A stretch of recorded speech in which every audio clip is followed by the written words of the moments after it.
Alright, in the first video we started this Tensorflow Quickstart for beginners, and in this video we'll finish. So let's go ahead and run in Google Colab. Now if you do happen to have to restart the page, you will have to re-execute the cells because it doesn't remember what you did before. I don't need this. Alright, so we're running in Google Colab. Alright, let's see. Alright. Now this check mark seems to indicate it's already run this, but let's see if let's just make sure. Okay, that loaded correctly. Okay.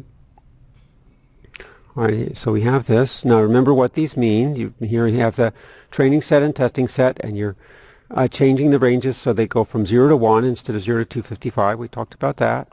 Here's the creation of the model. And we talked about what the predictions of the model are. Okay, and you get real numbers that are not probabilities. The softmax converts these into probabilities. Right, so here we find numbers between 0 and 1, and these numbers add up to 1, as you can verify. Now at this point we define a loss function. Now a loss function measures the difference between the output that you receive and the output that you would like to receive. Right? Each one of these inputs is labeled so we know which is the output we would like to receive. So for instance, in this case, look at the predictions that we're doing. The predictions that we're doing are based on x train. This is x train up to 1, so that's actually x train of 0. So the output that I would like to receive, well, I can get that in the following way.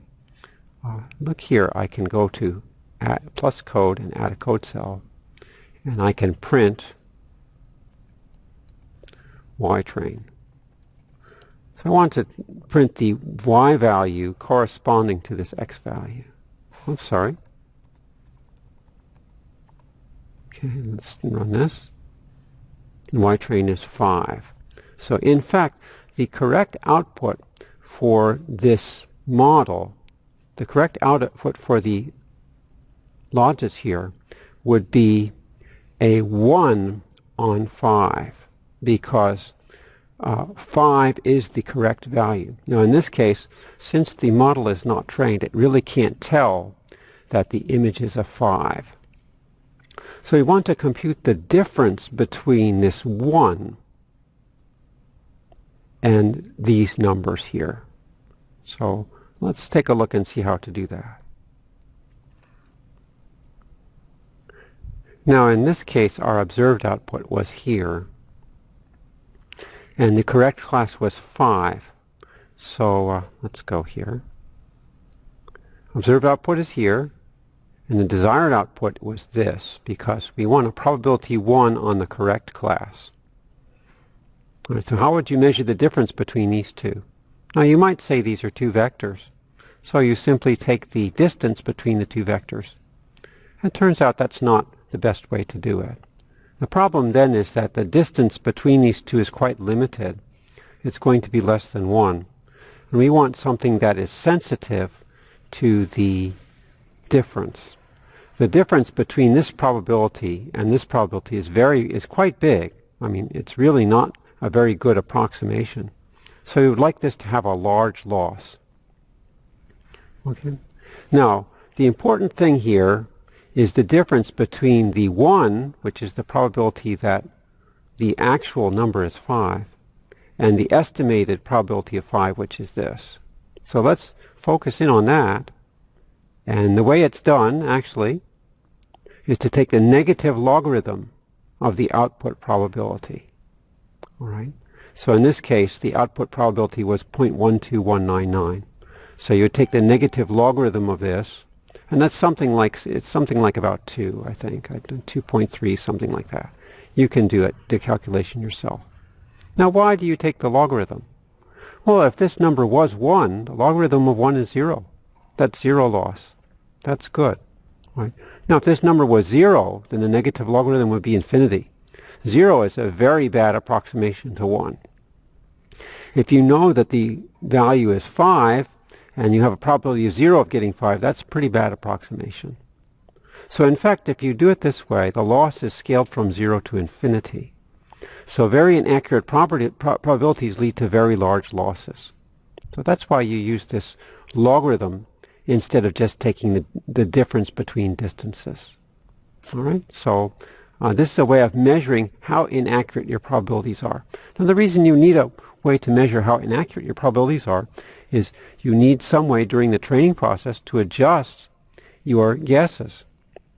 Right, you need to have some way of telling the machine, well, this one's bad, this one's a little better, this one's a little better, nope, this one's not so good, go back and improve this. Okay, so that's why we need this kind of loss function. All right, let's go back to our sheet. All right, so here we have this. All right. All right, so we can actually test this. Here we have the X train, which we used to get these values. We know that Y train is 1, and here we actually evaluate the loss function. Let me make sure I did this. I'm not sure I did. I'm not sure I executed all this. I think I did. Let's just make sure. This one's good. Okay, so numbers haven't changed. This one, okay, here's my loss function. Okay, and let's see what the loss function was. So this should be a number something like 2.103. Let's see if that checks out with what we have here. That 2.1/3 should be the same thing as logarithm of this. So let me just copy this. I'm going to add a cell here and compute the logarithm. Let's see. Let's see if I can just do this. Can I just compute logarithm? Logarithm of, what was the number? 0.12199. Okay, was that what it was? 31. Okay. Let's see if this works. It may not actually work. Okay, it doesn't understand logarithm. I think I need to import it from NumPy. So let's see if I can do that. I can do import. I did this in a previous video. Import NumPy as NP. All right, and then I can find an np.log, and I should get a value that's the same as what's above. Okay. Oh, I forgot the negative, right? So here we have negative np.log. Okay, and you can see that in fact that was how the loss function was computed. All right, so at this point we can put all the things together. We have our model, our neural network. We have our loss function, which tells us when we have good guesses and bad guesses. We have our training set that we can use to put into the model and guide the model to improve its weights and biases. So here we go ahead and do this. Here we put the model together. Actually, this doesn't do the actual training. This just puts the whole model together. Here's where we do the actual training. Here we say epochs equals 5. That means it goes through 5 complete passes through all the data to adjust the parameters or weights and biases in the model to improve the prediction. So let's take a go and see how it goes.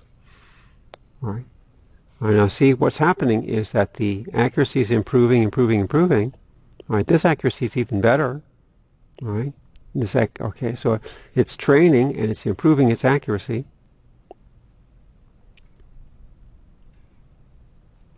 Loss is just the loss function. That's the overall loss function for all of the data.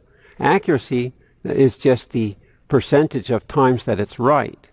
For instance, if you had 100 different 100 different images, and you guessed right for 98 of them, then the accuracy would be 98%. So that's the meaning of accuracy. All right. So this was done on the training set. So let's make sure it really is this accurate, because it may be just adjusting to the particular properties of the training set. We check it out on the testing set. Okay, and here we get something like the accuracy about 98%. All right, so that's the process.